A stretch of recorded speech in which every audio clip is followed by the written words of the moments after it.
Well, every now and again, a book comes along that has power and wisdom to speak to the best part of us, to wake us up to the life we could be leading.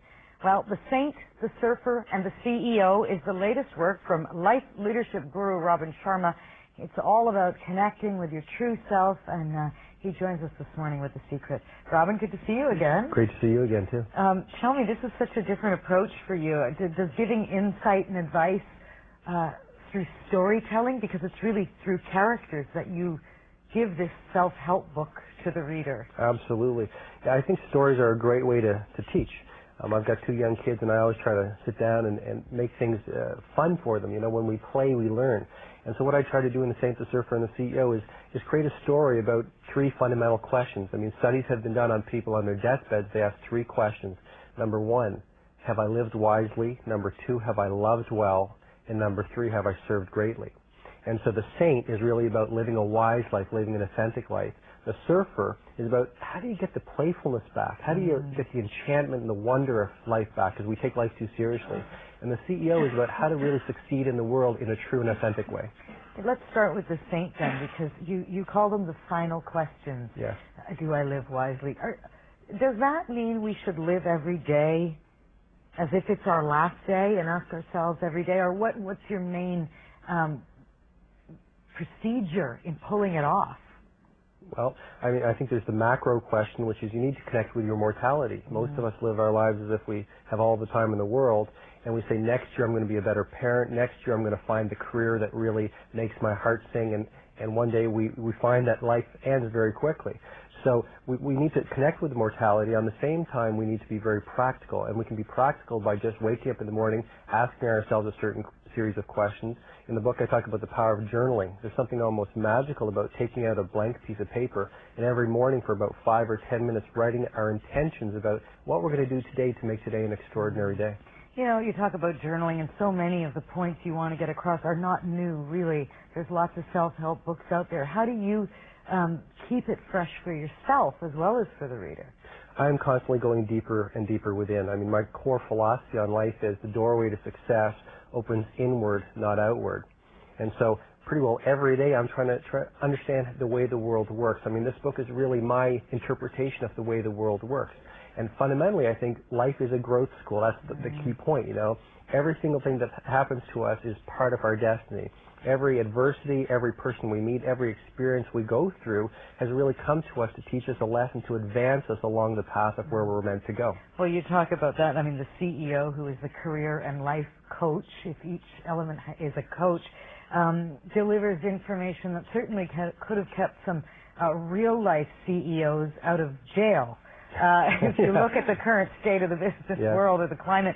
So give me your thoughts then on having a fulfilling employment, but also still being true to yourself.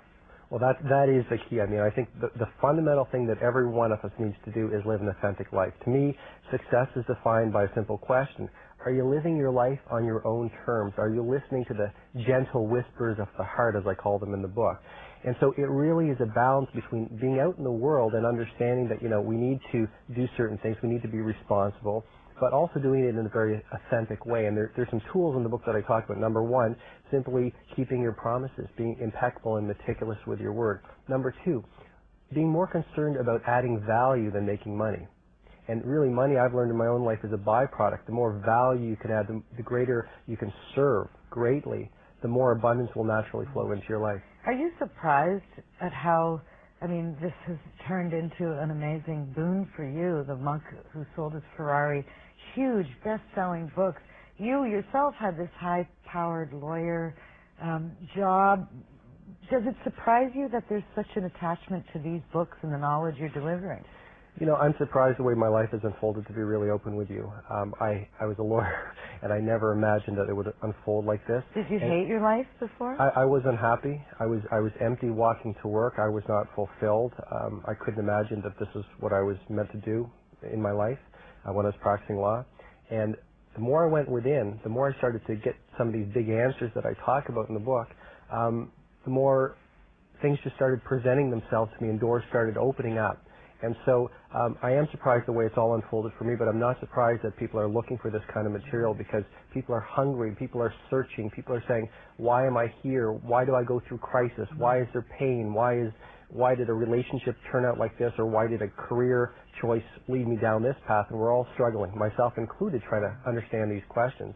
And so there's a huge appetite for knowledge and guidance on what it means to live an extraordinary life. Well, I mean, you now have an extraordinary life through, as I say, best-selling author. How does it change, and is it hard to stay humble when people love your work?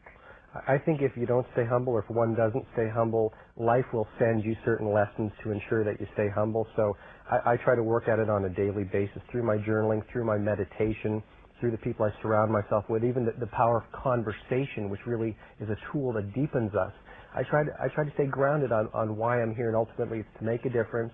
It's to fulfill my own heart's desires, my own authentic self, and I hope I never get to a stage where I lose sight of what's most important. You have a line in the book which, our imperfection gives meaning to our lives. The saint says that. Do you think people sometimes try too hard to be perfect, and then that stops them? I think society teaches us we almost need to be perfect. And if we would just realize that, every flaw that we have, everything that irritates us about other people is really a doorway into ourselves. And so rather than pointing the finger and saying it's because of my wife or my husband or my boss that I'm unhappy, and look and say, what within me was just irritated? Why would I see the world as I just saw it? And start doing the deep, patient reflection to go back and find out perhaps what the ancient wound that was stepped on is all about. That's when your life changes. What about those people then who are trapped by their own imperfections, who can't see beyond them? I think ultimately it's choices, and we have a choice. We can either go through life, asleep to life and letting life act on us, and then one day we wake up on our deathbed and, like George Bernard Shaw said, we say, what could have been? Or we really live our life like these saints, the surfer and the CEO, which is we live it wisely, we open up our hearts, and we serve greatly. And in doing so, I believe an almost magical unfolding will occur. Mm-hmm. Well, it's a really easy, fun read that also gives you just so much information about, as you say, leading a better life, a fuller life. Thank you, Robin, so much for being on the show this morning. Thanks for having me. It's been great to be here. And again, it is called The Saint, the Surfer, and the CEO, and we will be back on Canada AM. I love also the title. Yeah, it just flowed to me, and I think it kind of captures it if we could live our lives like those.